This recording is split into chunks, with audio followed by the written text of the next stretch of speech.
Hi, Chester Elton here with a recommendation for my weekend book club. I took a little bit of a digital hiatus over the holidays. I just kind of disconnected from everything and put the priority on just resting and being with family. And I think that's why it's perfect. For the first book recommendation of the year is by my friend Dana Look-Arimoto. It's called Stop Settling, Settle Smart.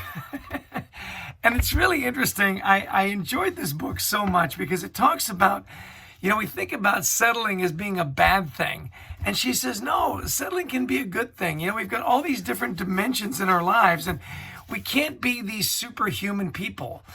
She gives some great statistics that really only 4% of the population needs, 3 hours of sleep or 4 hours of sleep or less. The rest of us, if we live that way, we die. And she talks about this idea that we've bought into this mindset of work-life balance, that we can do everything. We accept every assignment. We're on the hamster wheel, and, we work hard and we work from home, and then we take a little bit of time for our families, and we think that should be celebrated, and there should be brass bands and so on. And she's developed this wonderful method. Now, it's not a thick book. This is an easy read. It makes sense the way it's laid out. She lays it out into three simple areas: the method, the mindset, the movement. There's even a quiz you can take before and after that kind of lays out who you are. And she uses the dimensions of a diamond. There's a lot of really interesting little triggers in here to help you be guided to where you are on the spectrum.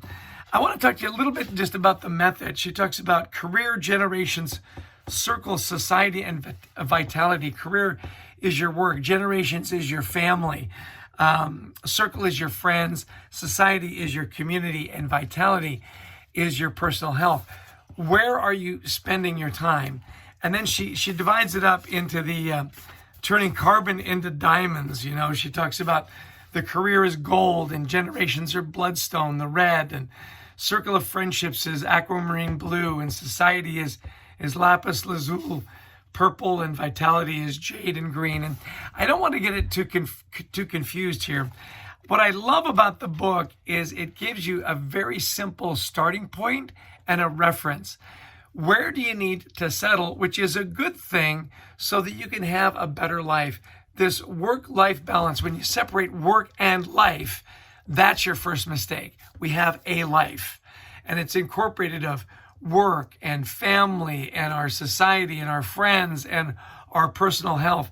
And we need to make sure we're taking care of those different areas. What are you going to give up so that you can have more time to do the rest?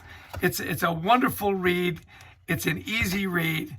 It's something that we've got to come to grips with, because we all think we never settle on anything. We're always 100% in on everything. Well, you know what? You can't be that way. And you've got to start setting your priorities. You've got to get off, as Dana says, you've got to get off that hamster wheel. And you start to craft this life where you spend your time is where it's really fulfilling and healthy and vital for you. So it's called Stop Settling, Settle Smart, Rethinking Work-Life Balance, Redesign Your Busy Life. Dana Look-Arimoto. Forward by my good friend John Baldoni. It's a great way to start your year as you start setting all your New Year's goals and priorities. Make a priority yourself and stop thinking of settling as being negative. Start thinking of settling as a positive way to get to the life you love. Well, that's my recommendation, and I'm sticking to it. Stop Settling, Settle Smart by my good friend Dana Look-Arimoto. I hope you're having a great start to your new year, and that this book will help you design the life that is more meaningful and a life that you can truly love. Take care. Cheers.